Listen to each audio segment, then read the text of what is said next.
Saya baru kembali dari Turki dan melihat ada 4 peradaban, 3 binasa, 1 bertahan sampai dengan kini.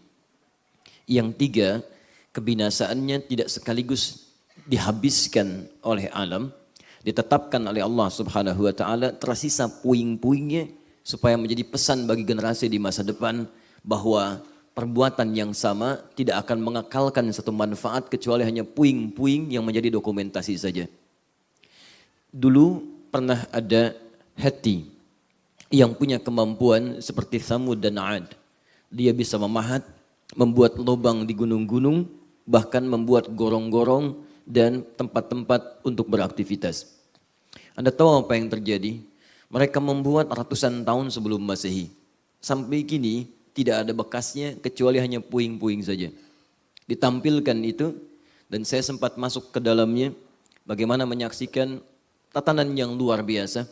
Dapurnya, tempat istirahatnya, tempat ibadahnya dan sebagainya. Tapi karena menjauh dari ketaatan pada Allah Subhanahu wa taala, itu hanya menjadi bekas sampai dengan kini, tidak pernah dimanfaatkan dan hanya sekedar jadi objek foto-foto dalam kehidupan.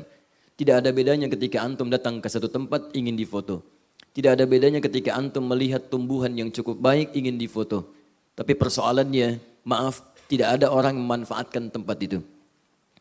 Kami datang ke Efes, ada peradaban Yunani yang konon disebutkan dalam catatan sejarahnya, itu telah dibuat 700 tahun sebelum Masehi. 700 tahun. Sampai sekarang hanya puing, Pak. Hanya puing.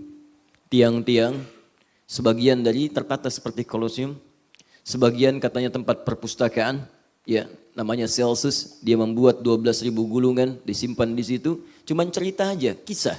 Tidak ada yang memanfaatkan, cuman bangunan puing. Dan dikalahkan oleh peradaban yang ketiga Romawi, hancur semuanya, kemudian diambil alih oleh Romawi.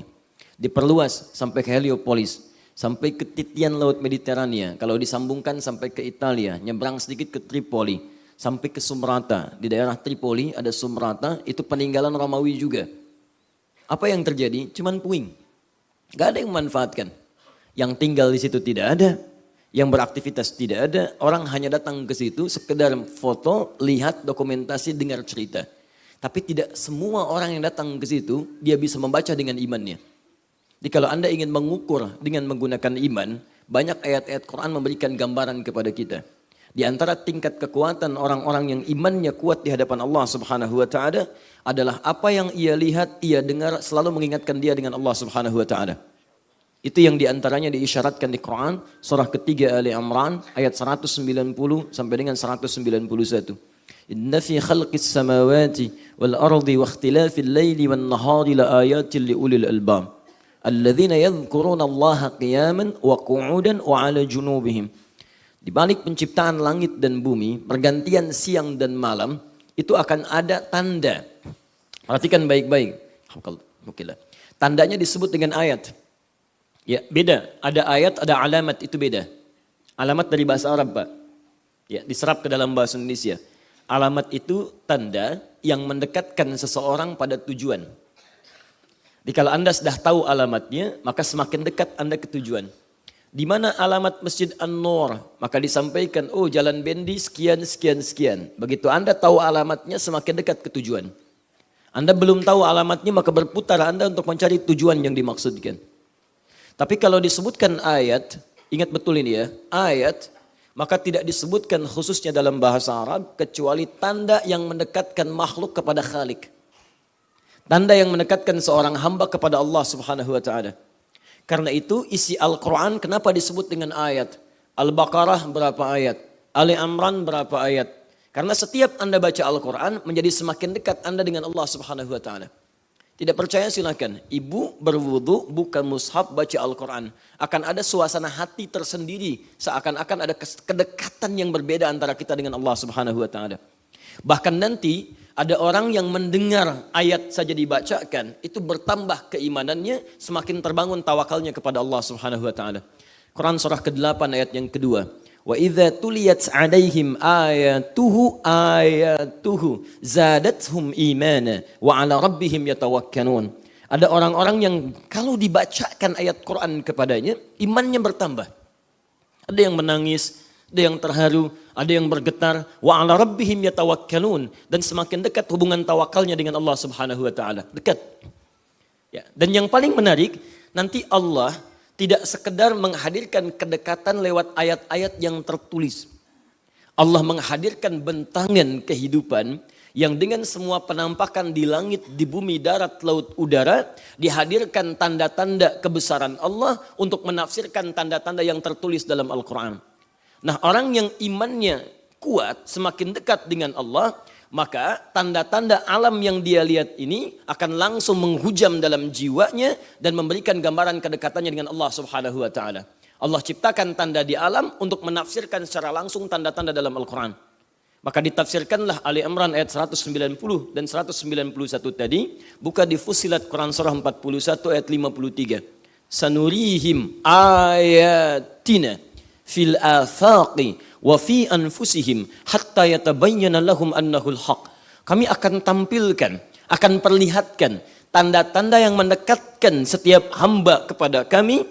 Lihat fil afaq, di seluruh semesta, darat, laut, udara, di luar bumi dan sebagainya. Jadi begitu antum lihat, mohon izin, maaf, ya kalau ingin ukur tingkat keimanan kita, coba malam lihat ke langit. Begitu lihat bintang, kalau Anda hanya merasakan kekaguman melihat bulan yang bulat di hari-hari ini, bagus ya bulan, standar. Ya, standar. Tapi kalau Anda sudah berkata, Masya Allah, begitu indah ciptaan Allah, menjadikan rembulan begitu bulat sempurna sinarnya. Keimanan Anda luar biasa di situ. Lihat bintang, ingat Allah. Lihat bulan, ingat Allah. Nah, ada di antara tempat-tempat yang Allah tetapkan menjadi sinyal kehidupan bagi setiap masa, di situ ujian keimanan kita. Maka difirmankan, siru fil ardi, fanzuru kaifa kana akibatul mukadzibin. Jalan-jalanlah, silahkan jalan-jalan di muka bumi. Ini jalan-jalan itu sunnah, Bu. Pak, gak pakai sunnah.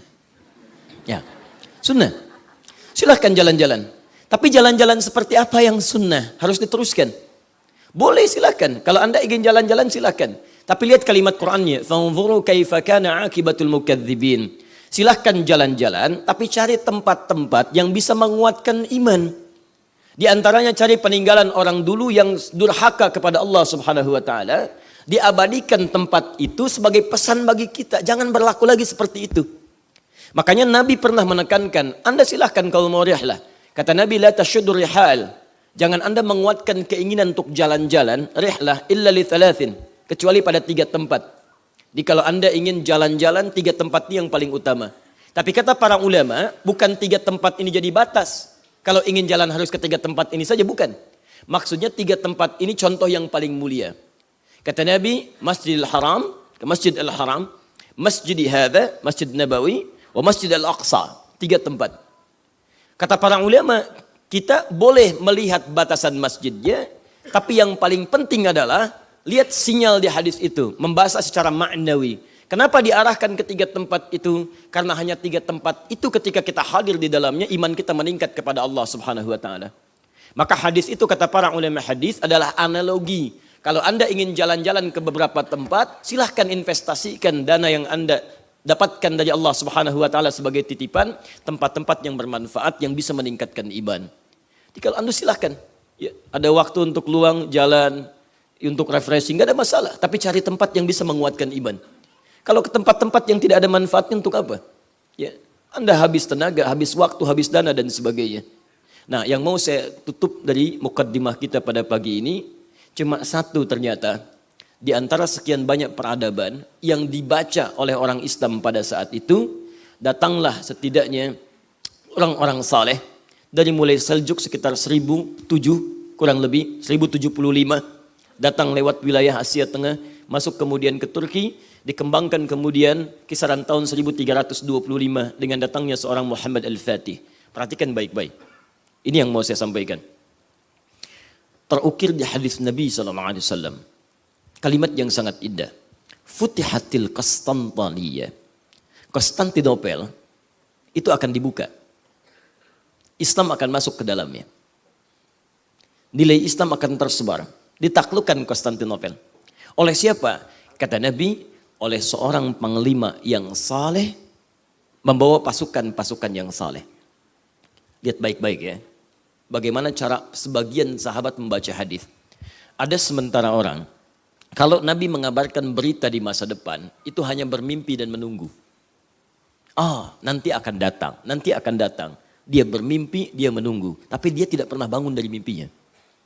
Sebagian orang, dia ingin terlibat menjadi bagian yang nyata dari mimpi itu. Maka dia bangun dari mimpinya, dia menjadi bagian di hadis itu. Dia lihat penggalan terakhirnya oleh seorang panglima, pemimpin yang saleh. Maka berusaha dia menjadi saleh sesuai dengan ukuran hadis itu. Dan pasukan-pasukan yang saleh. Maka di antara sekian banyak orang ada yang mencoba. Dari zaman sahabat mencoba tidak berhasil. Zaman selanjutnya mencoba kurang kekuatan. Pada masa Muhammad Al-Fatih, apa yang ia lakukan pertama kali? Ia mendekat kepada Allah Subhanahu wa taala. Ia berusaha memperbaiki dirinya menjadi saleh. Cari guru yang baik, datang ke masjid, dia dekatkan dirinya dengan Allah.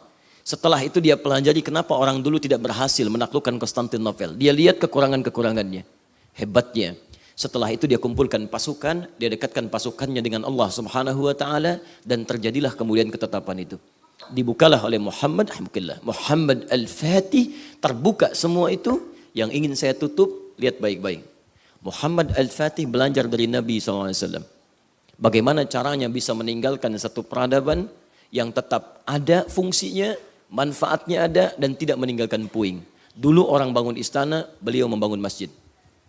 Silahkan cek, bukankah Nabi pertama hijrah ke Madinah, apa yang dibangun? Masjid. Di jalan bangun Masjid Quba. Ke Madinah bangun Masjid Nabawi. Pertanyaan saya, Masjid Quba sampai sekarang masih ada? Ada, 15 abad. Masjid Nabawi masih ada? Masih. Perhatikan bedanya, bukan cuma masih, tapi sampai sekarang masih digunakan sebagai tempat salat. Masih digunakan sebagai tempat yang bermanfaat. Digunakan tempat yang penuh dengan keberkahan. Setiap Anda mendekat kepada Allah dan melakukan aktivitas apapun, maka segala yang Anda kerjakan akan abadi sifatnya dan dijaga oleh Allah Subhanahu wa taala. Maka beliau kemudian membangun masjid-masjid. Ada Blue Mosque dibangun, ada Grand Mosque dibangun, ada Green Mosque dibangun. Begitu Anda lihat masjid-masjid ini sampai sekarang masih ada. Ada Masjid Muhammad Isa Bey sampai sekarang. Semua puing hancur, Heti hancur, Romawi hancur, Yunani hancur. Maaf, cuma masjid yang sekarang masih ada. Silahkan masuk ke Green Mosque, masjid hijau. Begitu Anda masuk, Masya Allah. Bahkan aturan tangganya sudah diatur, berapa jumlah tangganya. Setiap titian tangga beda, yang menunjukkan kapan masjid itu dibangun. Tangga pertama itu 21, tangga kedua itu 12, tangga ketiga itu 9, tangga yang selanjutnya itu ada 7. Ya, begitu Anda masuk lewat situ, Masya Allah belok kanannya, kemudian dibuatkan monumen untuk mengenang siapa pendirinya dan sebagainya. Maksud saya, beruntunglah kita di antara sekian hamba Allah yang tengah ada kesibukan di Sabtu ini. Sebagian besar, bahkan mohon maaf, ya, menghadirkan weekendnya untuk bisa mendekat pada urusan dunianya. Dan Andalah yang dipilih oleh Allah Subhanahu wa taala untuk hadir di tempat yang telah melewati abad-abad dalam pergantian masa. Di tempat itu setiap orang mendekat kepada Allah. Di tempat itulah Allah memberikan keberkahan bagi setiap hambanya, yaitu di masjid.